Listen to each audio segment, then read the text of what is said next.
el escritor uruguayo, docente, investigador, Jorge Mahfoud. ¿Sos arquitecto, Jorge, también? Sí. Buen día, bienvenido. Buen día. Soy arquitecto y trabajé como arquitecto más o menos 5 o 7 años acá en Uruguay, en África, en algún otro lugar. Mirá vos. Pero como una profesión paralela. Yo a veces digo en broma que fue un accidente. Claro. Pero y fue un placer también. Bueno, como apunte aparte, pues es natural ante un apellido así, la curiosidad también periodística de dónde proviene el apellido Mahfoud. De mi ala paterna, mis abuelos paternos eran de Líbano. Mirá vos, libanés, sí, entonces. Mis abuelos maternos de origen portugués, español. Bueno, hace muchos años estás radicado en Estados Unidos. ¿Cómo surgió esto? Resumido, porque queremos hablar de muchas cosas, pero esto de Tacuarembó a universidades estadounidenses, a radicarte en Estados Unidos. ¿Cómo fue? En realidad, desde muy chico, por asuntos familiares y tragedias políticas nacionales de los años 70, siempre vivía arriba de un ómnibus de la Onda o de algún otro ómnibus para ir de un departamento al otro. Luego mis abuelos maternos se radicaron en Colonia y pasábamos ahí las vacaciones. Es decir, siempre había, aparte de que ya genéticamente, no sé si en broma o en serio, mis familiares vienen de los fenicios, permanentes inmigrantes. Pero los viajes son algo... Es algo común. Y la sociedad rioplatense está hecha con esa conciencia de que todos, como decía alguien, no descendemos de los incas ni de los aztecas, sino de los barcos. Todos tenemos esa conciencia permanente de que venimos de algún otro lado y vamos a algún otro lado. Y casi la migración es algo natural en nuestra región geográfica. Y luego, además, se suma de eso que te decía anteriormente. Y el hecho de que cuando muy temprano tuve que venirme a terminar sexto de liceo, acá, orientación científica, porque en Tacuarembó no había, para un muchacho del interior en el año 87 y después en delante, eso es como ir al exterior. El golpe fue aún más violento emocionalmente para mí, y a veces un poco la soledad depresiva. Pero luego comencé a descubrir un Montevideo, por un lado la ciudad vieja onetiana, a comer en los bares de los gallegos, se comía siempre ahí porque no tenía otro lugar. Y bueno, eso es como ir al exterior para un muchacho, y ahí uno se va fogueando, va asesinando la timidez y no tiene más remedio. Y luego con otros viajes menores, pero luego sobre todo con el viaje de arquitectura, también aprendí incluso a salirme a Medio Oriente en el grupo solo, con una valijita y andar casi con nada, de una forma tan sospechosa que hasta me detuvieron varias veces. Dicen, no puede ser, ¿cómo es que dice usted que es tan pobre y ya ha dado la vuelta al mundo? Y decía, bueno, soy uruguayo, le decía en broma. Y bueno, y luego cuando volví, trabajé más, incluso terminé recibiéndome, porque pude haberme recibido aún más temprano, pero hice ese viaje de arquitectura por unas cosas de la universidad, no pudieron tomarme el examen final, y trabajé un poco acá. Luego fui a África, también una experiencia maravillosa que para mí es como... ¿Dónde fuiste? A Mozambique.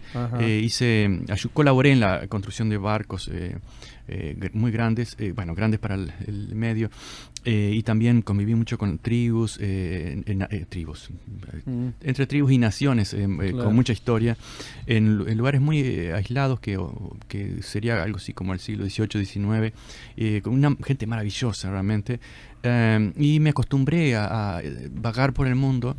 Y sabiendo de que, bueno, es más fácil de lo que la gente cree, y incluso con menos dinero, porque nunca tuve muchas reservas.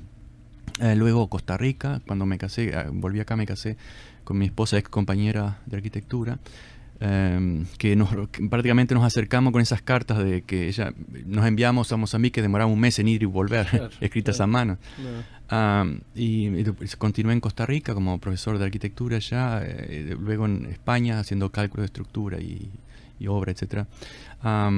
Y finalmente volvimos a Uruguay con mucha esperanza de asentarnos acá, y vino la crisis neoliberal, el final de la crisis neoliberal. Todo proceso neoliberal aparece como una gran fiesta, ¿verdad? Porque claro, uno vende todo y tiene fondo, pero luego cuando se acaba la diversión, viene lo duro.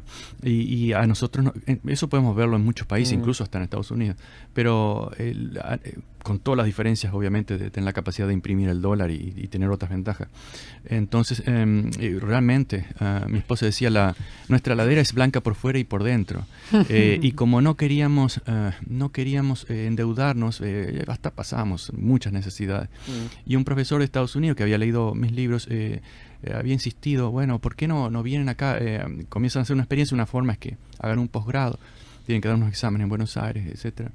Y bueno, dije, bueno, vamos, que perdido por perdido, vamos a tirarnos por esta nueva experiencia. Y en el 2003 finalmente terminó todo ese largo proceso de un año y pico o más de exámenes y aceptación, y la Universidad de Georgia me aceptó y fuimos allá, con la ventaja de que al mismo tiempo que tomaba clases, daba unas clases como asistente, y ese pequeño sueldo nos daba para vivir en un pequeñísimo estudio, y llegamos con $20 prácticamente, estábamos realmente arruinados. Y casi ahí, al límite, me pagaron mi primer sueldo, compramos unas latas para comer, comimos en lata muchos meses, y de a poco, sin querer, nos fuimos quedando. Claro. Y por eso que todavía estamos ahí. Ahora es más difícil, con 52 años, agarrar la valijita como cuando tenía mis 20, y salir por el mundo y ver qué pasa. Con un hijo, con responsabilidades, es mucho más difícil. Pero siempre hay posibilidades de cambios. El espíritu está. En eso de Mozambique, contaba que ya de por sí me imagino daría para una entrevista en sí, ¿no? ¿Te tocó estar en momentos de conflictos armados? Eso es uno de los países donde han ido misiones de Uruguay, por ejemplo, militares uruguayos. Sí, y realmente que los nativos no me hablaran muy bien, porque cuando yo decía que era uruguayo, había como de repente un hielo, porque son muy abiertos. Incluso uno puede caminar por las aldeas, cuando digo aldeas son casi ciudades, en ciudades portuguesas, en algunas islas, en el continente, que visité con gente muy conocida y muy respetable, y son muy abiertos, y hablan de día, de noche, y la violencia es cero. La violencia criminal, hay otro tipo de violencia, la violencia civil. Y cuando le hablaba, decía que uruguayos, muchos como que había como un silencio, no tenían una buena imagen. Después me decía, pero bueno, ¿qué es lo que pasa? Y me dijeron directamente, yo no quiero difamar a nadie, porque dentro de grupos hay gente buena y mala, y gente que hizo cosas, pero la fama era que buscaban muchachas, algunos, y abusaban. Algunas por necesidad se dejaban usar, pero muchas veces era de una forma aún más forzada.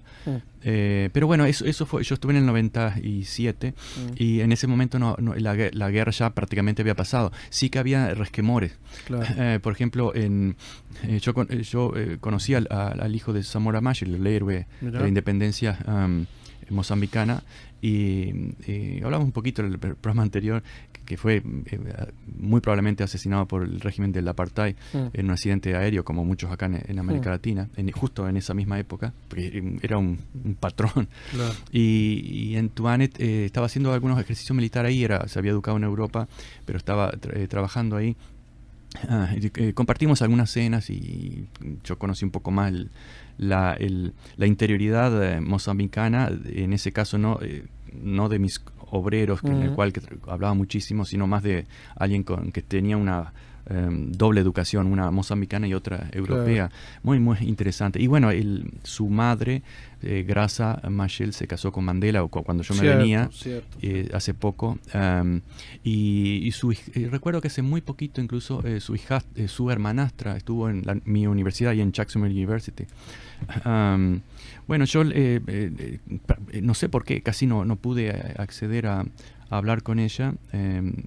Dio una charla, todo muy, muy amable. Yo quería recordarle que más allá de que siempre podemos construir cosas positivas y mirar hacia adelante, para mirar hacia adelante también hay que mirar hacia atrás. Y uno de esos elementos fundamentales fue que su padre estaba en la lista de terroristas de Estados Unidos, mejor dicho, no de Estados Unidos, de Washington y de Londres, que hasta el 2006, casi simbólicamente los sacó George Bush. Pero hay muchas historias con respecto a eso. Bueno, podríamos, como decís vos, hablar horas sobre Mozambique. Y además uno tiene la idea eso de que África sabemos muy poco, ¿no? Tenemos como muchos preconceptos desde aquí, desde el sur de América Latina, por lo menos, teniendo más cerca, aparte de ese continente, más que Europa, uno tiende a pensar que subestimamos, ¿no? la cultura de todo. Absolutamente, sí. Y además siempre vamos con el prejuicio del hombre y de la mujer blanca. Yo tengo algunos estudiantes que cada tanto dicen, bueno, este verano voy a África con mi iglesia a hacer trabajo misionero, y yo de entrada les digo, cuidado, que hay una larga historia, no solo en África sino en América Latina, de ese bien intencionado para el joven trabajo, de que vamos a ayudar a los pobres y a los atrasados a dejar de ser pobres o a ser civilizados, que hay una profundísima arrogancia que todas las hemos sufrido, porque, por ejemplo, en Uruguay es un país con problemas racistas, pero muy bajo comparado a muchos otros países. Claro. Y mi familia siempre fue profundamente antirracista, y sin embargo, cuando yo voy a África, tenía en mi inconsciente de que como arquitecto iba a llevar algunas tecnologías, ¿no? Allá, por ejemplo, no había ladrillo, es cierto, introduje ciertas ideas que luego ellos la comenzaron a usar, pero no tenía en mente que iba a aprender mucho más de lo que les iba a enseñar. Y aprendí una barbaridad, no solo en formas de construcción vernáculo que eran muy efectivas para el clima, muy efectivas, sino su forma de vivir en la pobreza, y con una alegría, una permanente sonrisa y una capacidad de disfrutar de cada cosa. A veces cuando llegábamos en grandes 4x4 a determinadas aldeas con algunos cooperantes de la Unión Europea, que también estábamos trabajando, entre otros, no solo para los barcos, sino para reconstruir edificios portugueses abandonados, que lo íbamos a hacer escuelas industriales en distintos lugares, y a veces íbamos de un lugar a otro, son muchas horas, de noche teníamos que quedarnos ahí porque salían los leones, era muy peligroso. Hay mucha anécdota sobre eso. Y claro, uno va con ese prejuicio de que va a aprender. Y ellos, los muchachos, llegamos a una aldea, salían corriendo todo. Y decían un cuña, decir jefe blanco. A veces en broma. Y de hecho, Joseph Fanlo, y me voy a otro tema, pero Joseph Fanlo, que es un gran escritor y ahora profesor norteamericano radicado en Inglaterra, pero escribió contra el apartheid muchísimo en portugués incluso. Y recorrimos en barco varias islas del Índico, y él era totalmente pro Mozambique, pro pueblo, no necesariamente pro gobierno, y muy anti-apartheid, muy anti el racismo sobre todo del gobierno Reagan en América Latina y en África. Y me decía, él con su esposa, y fuimos los tres en un barquito de madera, y me decía, pero qué gente amable, esta no conocía. Y yo le decía en broma, son súper amables, pero te están tomando el pelo, porque están diciendo en Macua, bienvenido estúpido hombre blanco. y él me decía, no, pero yo lo entiendo. Claro. Hemos sido estúpidos muchas veces. Claro. Pero no es un insulto agresivo, no es el insulto del colonizador, claro, sino del niño colonizado. Son totalmente claro, tienen interpretaciones muy distintas, claro, radicalmente distintas. Y decía, para volver al tema anterior, y ya te dejo, que a veces con otros, incluso un alemán, recuerdo, íbamos de una aldea a la otra, y se acercaban los niños corriendo a saludar, y no pedían nada, venían con un frasquito de maní y te ofrecían. Y los nativos de ahí que eran más del pueblo, pero conocían esas aldeas, recuerdo Montepuez, etcétera, Mueda, que habían campos enormes de suruma, que es el marihuana que ellos no consumían. Solo cuando pasaba un hombre blanco o una mujer, porque siempre hombre blanco, lo consumía, pero ellos no le daban mucha importancia. Y ellos me explicaban, mira, no, te están dando maníes, pero en realidad no te están pidiendo a cambio nada. Claro. Y me daban y se iban. Yo a veces retribuía, pero también tenía mucho miedo de corromperlos. O de corromperlos, claro, porque también había un tráfico. Recuerdo, nosotros hacíamos barcos, y en gran medida la madera era una madera finísima, umbila, que tenían 200 años, y se cortaban algunos troncos grandes como esta mesa, ¿no? Cada camión llevaba 3 de esos troncos, pero no era de forma masiva, claro, y se los compraba. Pero los Boers de Sudáfrica tenían una explotación masiva de eso. Incluso yo veía en el puerto toneladas y toneladas de barcos que eran cientos de miles de dólares de capital que exportaban a Singapur y a otras partes.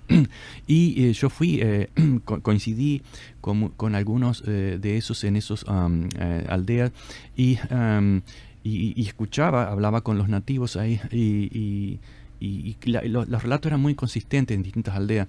Por ejemplo, con nombre y apellido, fulanito, bueno, hace 7 meses que no les paga y lo que les pagaban era $1, a veces una Coca-Cola, un cigarro, es algo abusivo era.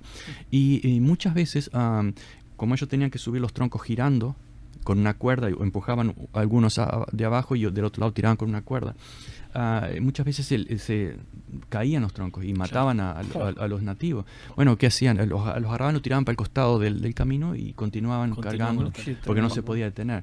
Y la millonada que hicieron, que hacían explotando por nada, porque además si le pagaban mucho empezaban a avivar tontos, como pensaban ellos.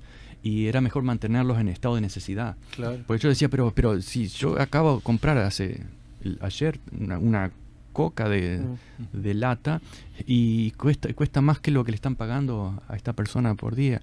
¿Y qué necesidad tienen? Y no tenían ninguna necesidad, pero la estrategia era mantenerlo en estado de necesidad, que incluso funciona en otras partes del mundo, ¿no? A veces no es que realmente, como en Estados Unidos, no tengan capacidad de subir el salario mínimo, sino que una forma de mantenerlos en estado de necesidad. El control social. Sí, que paradójicamente el mismo Adam Smith, que es el héroe de los liberales, decía, si realmente el individuo trabaja coercionado por un salario, es decir, no de una forma creativa, sino por una necesidad, no es un individuo libre. Es decir, pues podía ser pasado por marxista o pro-marxista, pero el liberalismo, el libertarismo ahora es un radicalismo que ni siquiera sus fundadores hubieran imaginado. Mozambique, tenemos que ir a la pausa, pero bueno, está bueno un capítulo hablar con alguien que ha estado en África, totalmente. Que no es algo que tengamos oportunidad muy frecuente, Jorge. Fue también de los países que, por ejemplo, hay un país particularmente que no olvida su origen ancestral de muchos de sus pobladores en América Latina, en el Caribe, que es Cuba, ¿no? Sí. Y que ha ayudado, sigue ayudando a varios países africanos, aportó miles de combatientes, por ejemplo, en Angola, para enfrentar al racismo, a Sudáfrica, Namibia, que agredía también a Angola, y en Mozambique también ayudó. ¿Viste alguna huella de los cubanos? Bueno, los únicos médicos que teníamos eran cubanos, y hacían un trabajo bastante...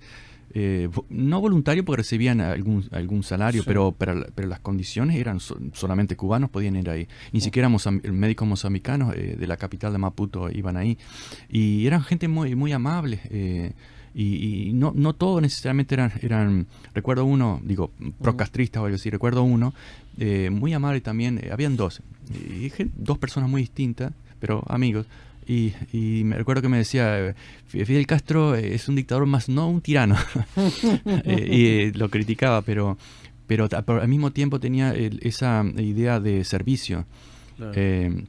Luego se volvieron a Cuba, pero claro, en Angola incluso construían aeropuertos para que bajaran. Alguien me dijo, por ejemplo, cuando hablamos yo hablaba de todas las 200 años, bueno, esta parte del libro, manipulaciones, inoculaciones de dinero de Washington y las grandes corporaciones en América Latina, los gobiernos, los políticos.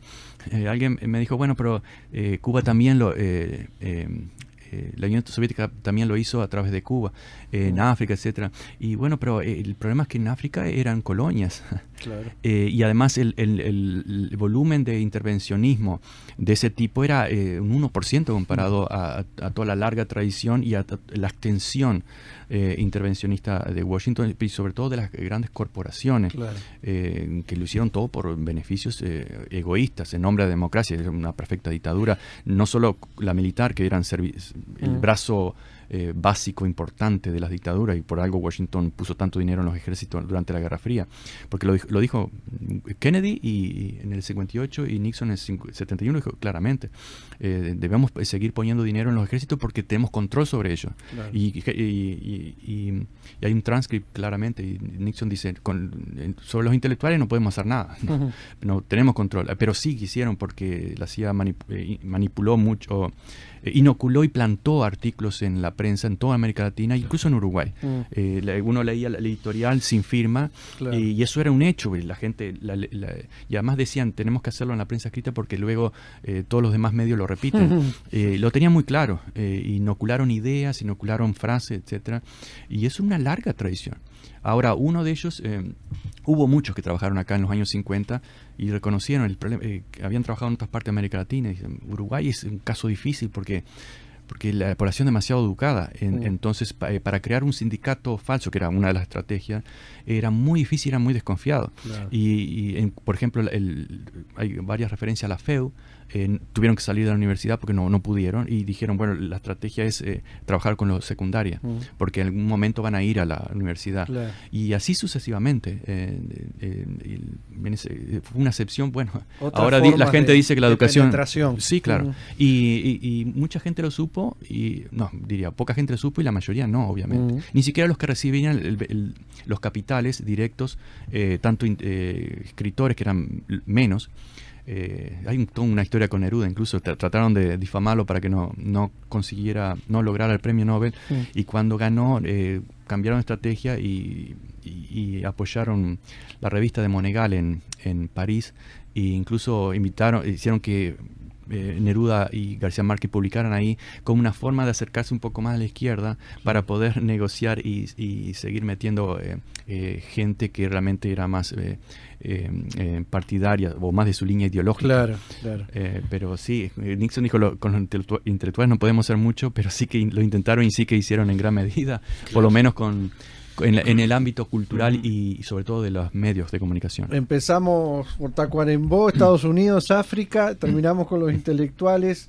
Ya estamos pasando, nos hemos salteado 2 pausas, vamos a hacer una, le pedimos a Vicente Lima. A la vuelta seguimos con Jorge McFood, vamos a hablar de este libro que estoy mostrando en cámara en la transmisión en Facebook. ¿Es el último, Jorge, que has editado? Sí. Se llama La Frontera Salvaje, 200 años de fanatismo anglosajón en América Latina, que Jorge ha tenido la gentileza de obsequiar a la radio también. ¿Se consigue acá? Es muy difícil. Ajá. Está en España, publicado en España, está en México y en Estados Unidos más bien para... ¿Por internet se puede conseguir? Sí, pero el problema es que el envío cuesta tanto o más que el libro. Mirá vos. Por alguna razón, incluso Víctor Hugo Morales insistió muchísimo en Buenos Aires para que se lo publique. Por alguna razón, la gente dice que es muy voluminoso, creo que no sé si esa es realmente la razón, pero no lo han publicado. No. Bueno, ya hablamos, seguimos con el escritor uruguayo radicado en Estados Unidos, Jorge McFood, enseguida. Tomamos unos minutos más para hablar con Jorge McFood, el escritor uruguayo que tenemos esta mañana en la radio, para una última mención a África, porque le planteábamos, mira, Gustavo, un compañero, dice que nos está escuchando desde Nueva York, está radicado hace años allá, Gustavo Rodríguez, con su familia, y yo le comentaba a Jorge de que poco sabemos del continente en general y de Sudáfrica en particular, que tuvo toda esa historia de la dictadura, del apartheid, ¿no? de la minoría blanca gobernando a base de crímenes, tantas décadas, la prisión de Mandela. El partido de Mandela llegó al gobierno después, el Congreso Nacional Africano, un partido que incluso desarrolló la lucha armada, Jorge, ¿no? Contra el apartheid, y que fue un proceso que fue decepcionando también en cuanto a sus aspiraciones de transformación, ¿no? Que han quedado postergadas. Y Jorge nos hacía la referencia de lo complejo que es erradicar males que traen siglos. Y vos estuviste en Sudáfrica, además. Sí, bueno, estuve más bien un par de veces, pero más bien de paso. Claro. Pero hablábamos un poco de la corrupción que podemos decir que fue que fue una consecuencia de siglos de colonialismo y de brutalidad y de impunidad, sobre todo. Podemos hablar ahora sobre eso.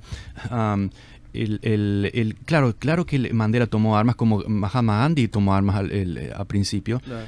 Cuando Churchill decía que no entendía por qué los humanistas se escandalizaban de que se pudieran usar armas químicas, porque era la mejor forma de eliminar los incivilizados sin estropear la infraestructura. El bueno de Churchill lo decía.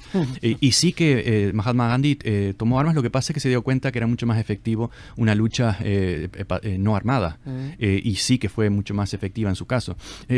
También tomó armas Mandela, sin duda, claro, y fue catalogado como terrorista. Pero es como si dijéramos que Artigas era terrorista. Bueno, claro, de hecho, Sarmiento calificó a Artigas de terrorista.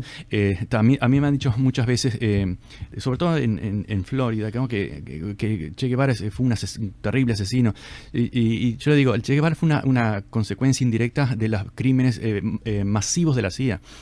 Recuerdan, y me gusta poner muy breve el ejemplo de cómo se crea Che Guevara. Che Guevara era un médico en 1954 en Guatemala, donde se estaba realizando el mayor ejercicio de democrático en ese país, que empezó con Arévalo, obviamente, en la revolución. El filósofo, profesor Arévalo, y fue presidente en el 44, y luego democráticamente fue electo Jacobo Arbenz, y con unas reformas totalmente democráticas y populares, a pesar de que Arbenz era un militar de la clase alta, pero con una fuerte conciencia popular, cosa que han habido casos, pero son muy excepcionales.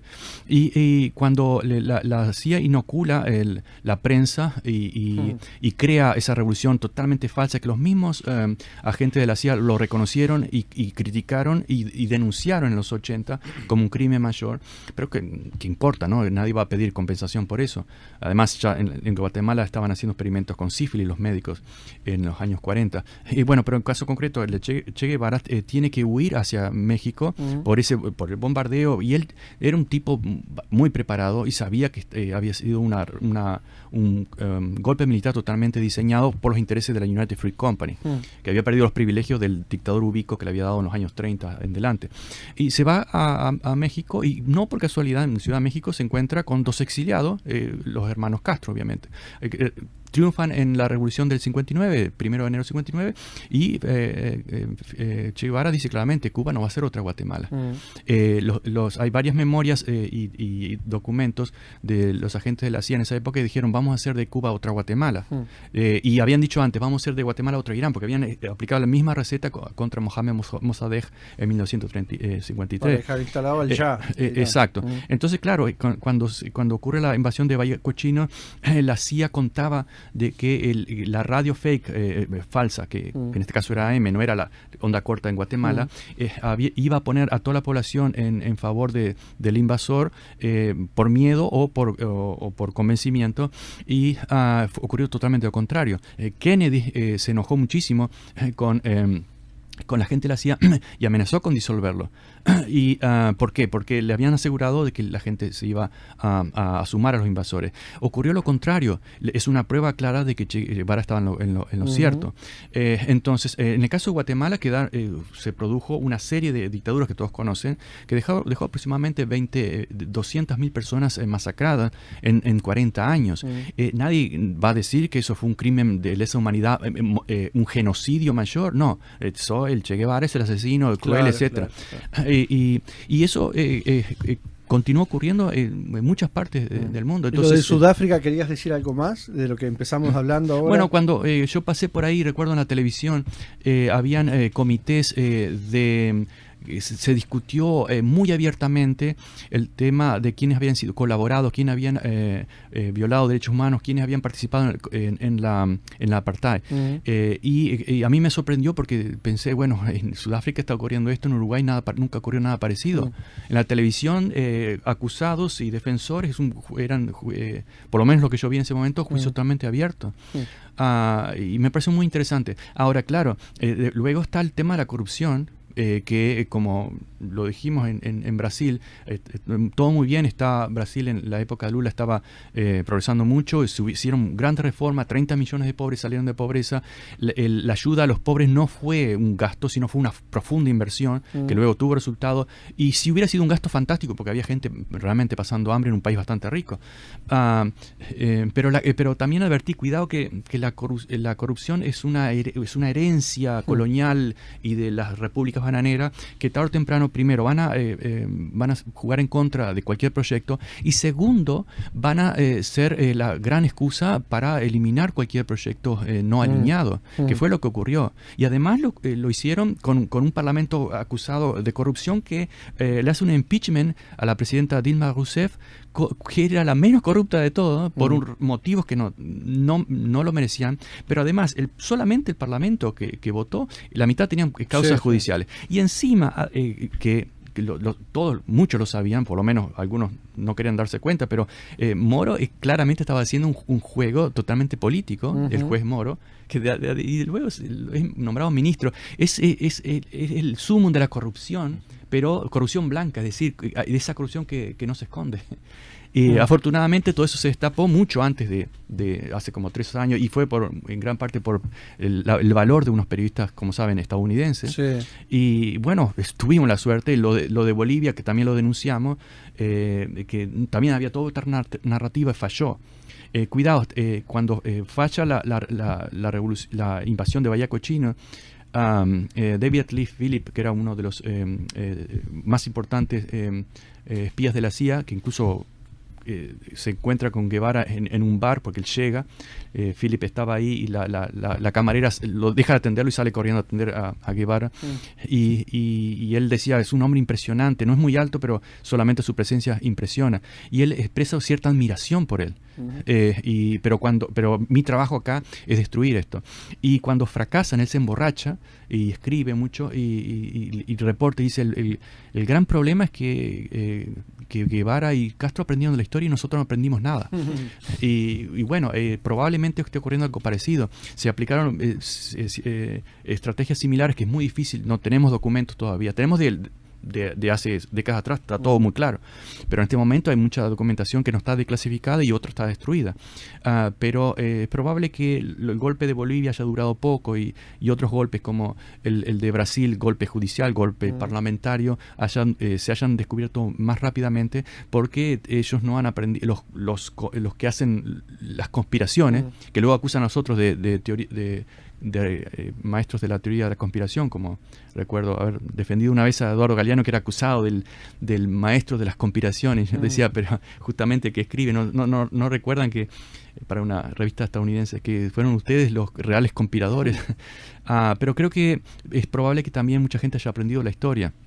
Y los movimientos de base, los movimientos independientes que van más por la justicia que por intereses, porque no tienen nada que ganar y mucho que perder, hayan hecho y siguen haciendo en este momento un muy buen trabajo. Y repito, acá no se trata de Estados Unidos contra América Latina, acá se trata de las grandes corporaciones que han secuestrado incluso los beneficios o los derechos de muchos estadounidenses que han luchado incluso contra la guerra de Vietnam, que han luchado contra los abusos de los poderes.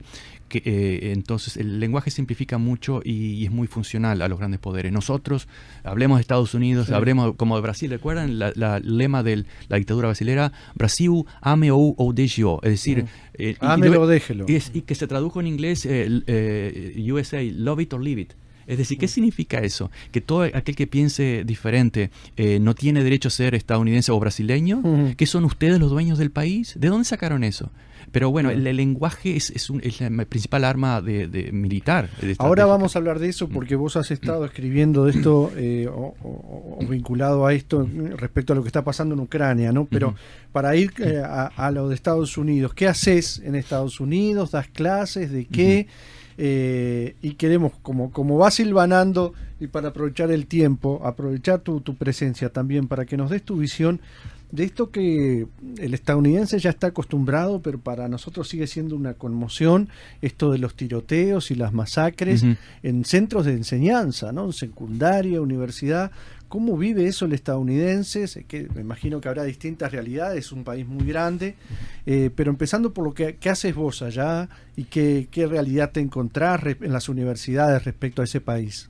Bueno, las universidades son islas en muchos aspectos culturales, ideológicas y de educación. Cuando digo ideológica es porque si vemos cómo votan los campus universitarios, son lo que sería la izquierda estadounidense más por los demócratas es representado por azul siempre, y en rojo la derecha conservadora. Y siempre tú ves las pequeñas ciudades con grandes universidades, siempre son manchas azules en mares de campos rojos, menos poblados. Eso es una realidad. Siempre ha habido un gran divorcio, y obviamente el resto, aunque el profesor universitario en Estados Unidos es un título bastante prestigioso, y de hecho profesor es un título que se gana luego de varios ascensos, a pesar de eso, siempre hay un resentimiento en el sentido de que como piensan diferentes, entonces están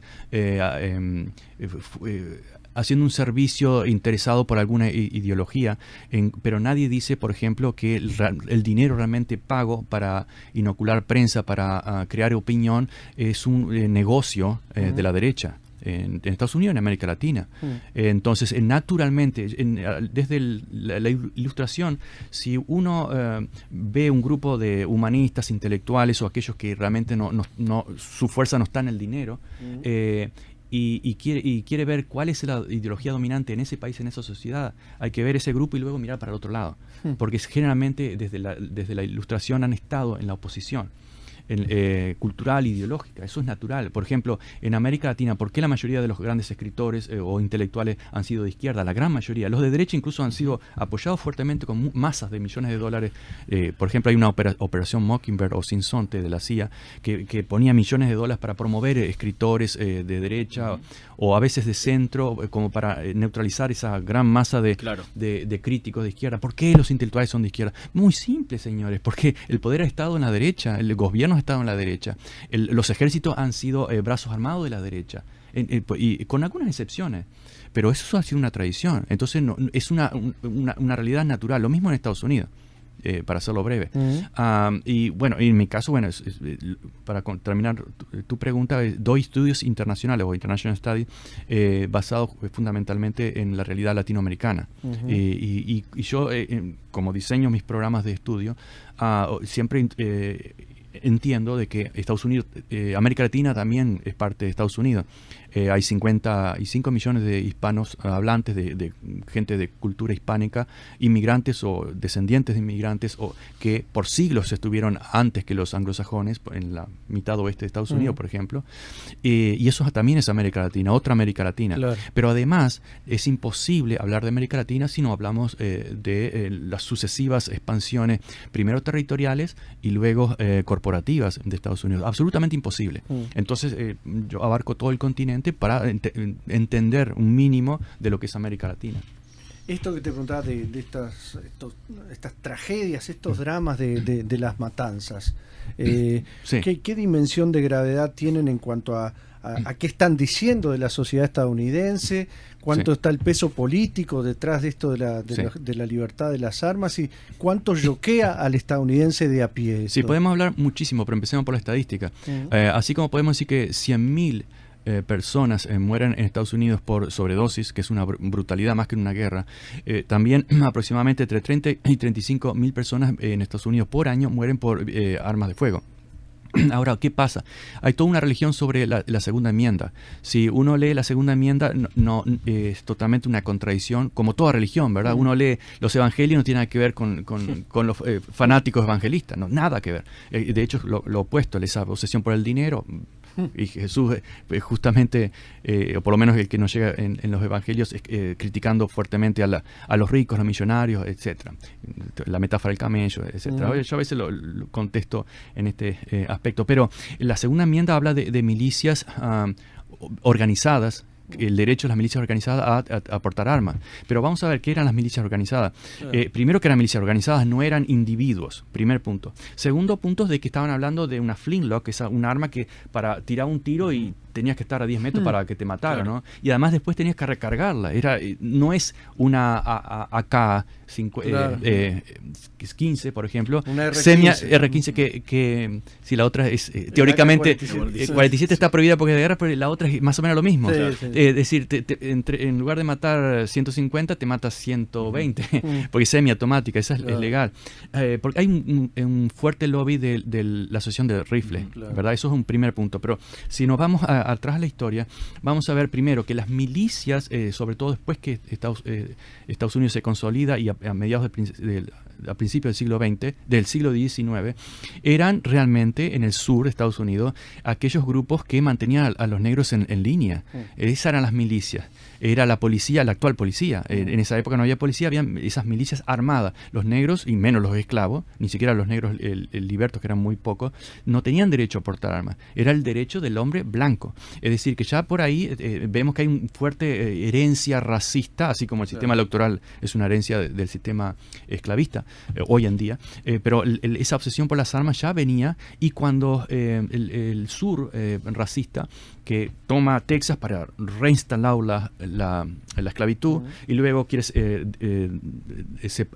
separarse del norte también para proteger la esclavitud, y yo le digo, miren, ustedes que flamean la bandera confederada y la bandera del no pase sobre mí, etcétera, que la flamean los partidarios de Milei también. Es un colonialismo ridículo, en nombre de la libertad y del patriotismo. Son contradicciones también de tipo religiosa.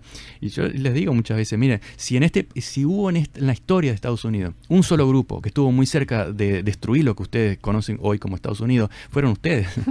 Si hubieran ganado la guerra civil, se hubieran separado. Claro, que de hecho norte. Exacto. De hecho, Inglaterra y Francia querían que ocurriera para aminorar debilitarla como exacto, potencia. La vieja historia de divide y gobernarás, que Estados Unidos e Inglaterra la aplicaron al resto del mundo. Por algo en América Latina tenemos tantas repúblicas que en cierto momento eran republiquetas porque fueron creadas por Washington, como Panamá, etcétera. Bueno, pero las armas es un fanatismo religioso sobre la segunda enmienda, con su propia interpretación conveniente, y con una fuerte historia y fundación racista.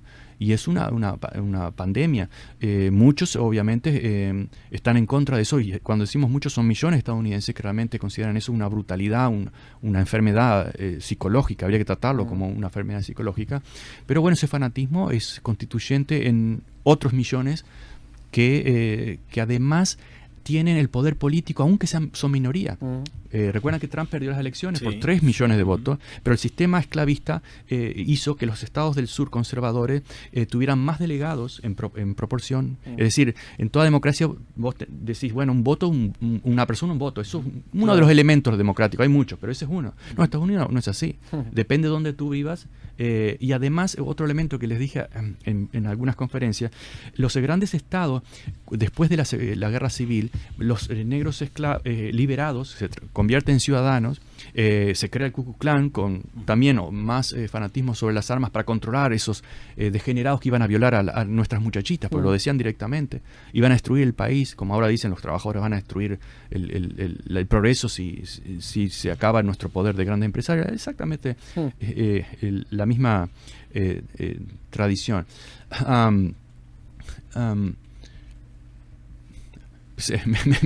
Me perdí el hilo. Como el Ku Klux Klan, decías que había actuado, que acusaba a los negros, que veía como un peligro, ¿no? A los negros. Sí, bueno, sí, en parte lo que estaba tratando de conectar es con el sistema, el sistema electoral. Cuando los liberados, la mayoría, habían esclavos blancos, los inderchos, pero los negros liberados se liberan, se liberan pero sin ninguna forma de sobrevivencia. ¿Dónde van? A las grandes ciudades, a trabajar como sirvientes, y de ahí viene la propina, ¿no? Trabajo en un restaurante en algún lado y me dan lo que quieren. Era una forma de también racista.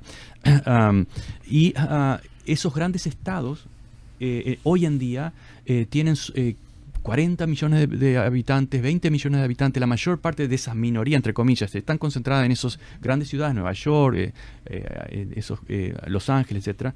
Y esos estados tienen, sus electores tienen menos pesos que estados blancos vacíos digamos, Nebraska, Colorado es más habitado, pero Oklahoma, las Dakotas, norte, sur, toda esa parte del centro, Alaska tiene menos de 1 millón de habitantes.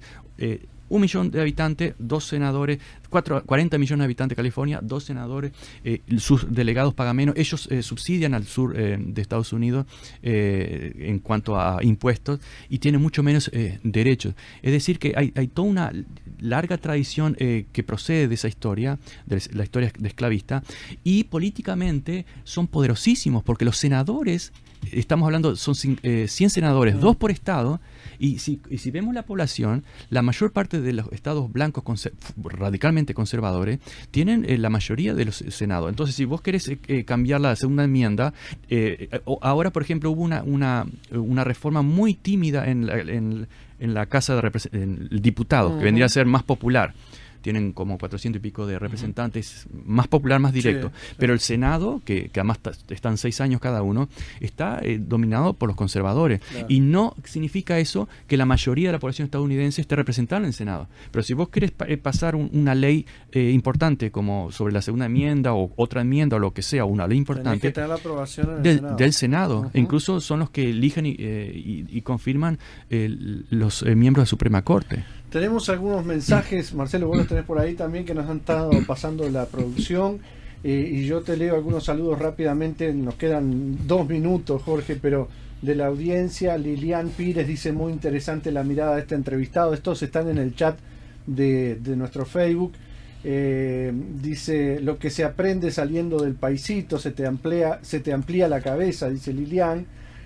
Nos pide que demos nuevamente el nombre del libro, La Frontera Salvaje, 200 años de fanatismo anglosajón en América Latina, de Rebelde Editores. Jorge Palma, que dice que ajustemos lo del volumen en el Facebook. Eduardo Tancredi dice: esperanzador programa, compañeros, no es sencillo remontar como el salmón el poderoso río. Richard Márquez dice: muy bueno, compañeros.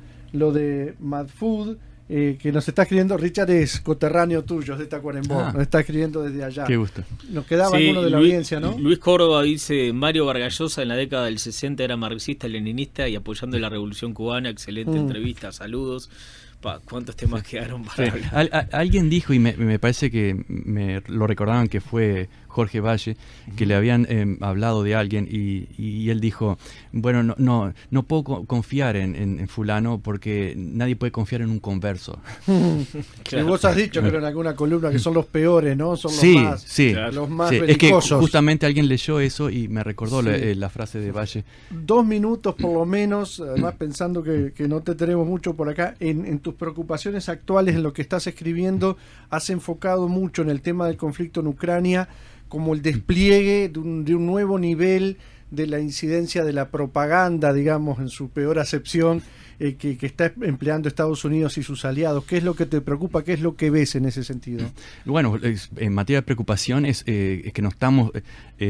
esperemos que no lleguemos ahí, pero estamos directamente conduciéndonos a una tercera guerra mundial.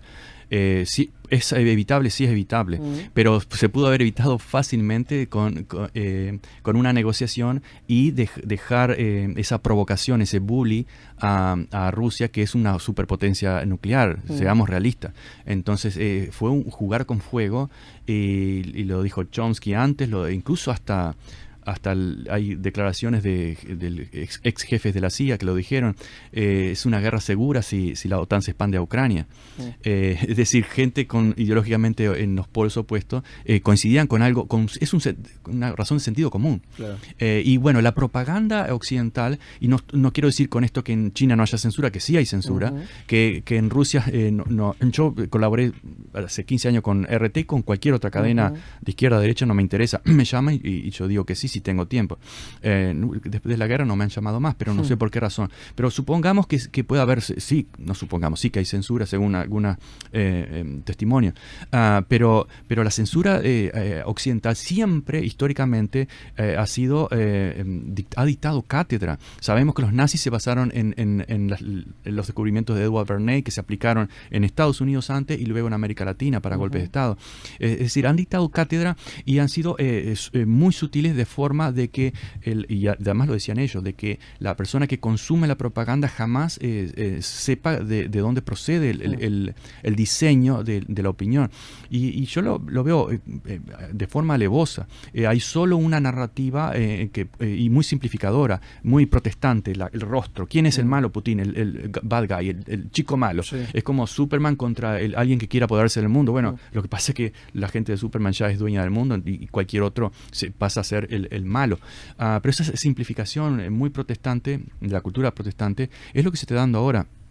Y claro que hay gente crítica. El periodista que se enfrentó a Almagro en la Cumbre de las Américas, Walter Smolarek, me envió entre otras preguntas para el encuentro de ayer en el APU. es uno de los ejemplos de que hay muchos de esos periodistas jóvenes o veteranos, pero son siempre alternativos, no están casados con grandes intereses económicos. Una vez que el periodismo es parte de un gran conglomerado con grandes poderes que pagan publicidad, etcétera, tiene una poderosísima ideología que pasa como transparente. Vamos, porque son privados. El gobierno es corrupto, pero ¿qué más corrupto y autoritario que una super compañía que no se sabe qué es lo que se decide, no se sabe cómo votan, no se sabe cómo se eligen, no se sabe cómo manipulan los algoritmos, por ejemplo, en las redes? Bueno, en realidad se sabe en parte, y cada vez que se descubre cómo se manipula, claramente demuestra que hay un estudio del MIT, por ejemplo, que demuestra que Twitter amplifica las noticias de la prensa de izquierda en aproximadamente un 40%, y de la derecha en casi 200%. Es decir, solamente esa diferencia puede volcar una elección, claro, o un candidato. Es cierto que también hay otros actores que resisten eso, y siempre la elección es 50-50, y se decide por un 1% en casi todos los casos. Pero ¿y por qué un 1% si generalmente uno de los partidos beneficia al 1%? Abiertamente. Bueno, porque ponen el combo otros elementos, vamos a poner religión, vamos a poner algún elemento que le puede interesar a conservadores, aunque sean pobres, conservadores pobres. Claro. Entonces, como McDonald's, pides un combo y si no te gusta una parte del combo, te lo comes igual. Te viene todo junto. Estamos pasados de la hora. Jorge, queda el libro, lo vamos a seguir difundiendo y ojalá se pueda conseguir acá de alguna manera. Y te agradecemos, y bueno, por supuesto que nos queda la expectativa de poder seguir en contacto contigo. Si logramos que tengas algún tiempito cada tanto para conversar de estas cosas desde allá. Siempre dispuesto a la comunicación. Mis únicas limitantes es el tiempo, claro. pero generalmente respondo siempre, y para mí es un placer, ¿no? Y es muy importante para nosotros sumar tu visión desde allá directamente lo que está pasando. Muchísimas gracias por este rato, y bueno, a cuenta de poder seguir conversando. Bien, gracias. Muchas gracias por la invitación.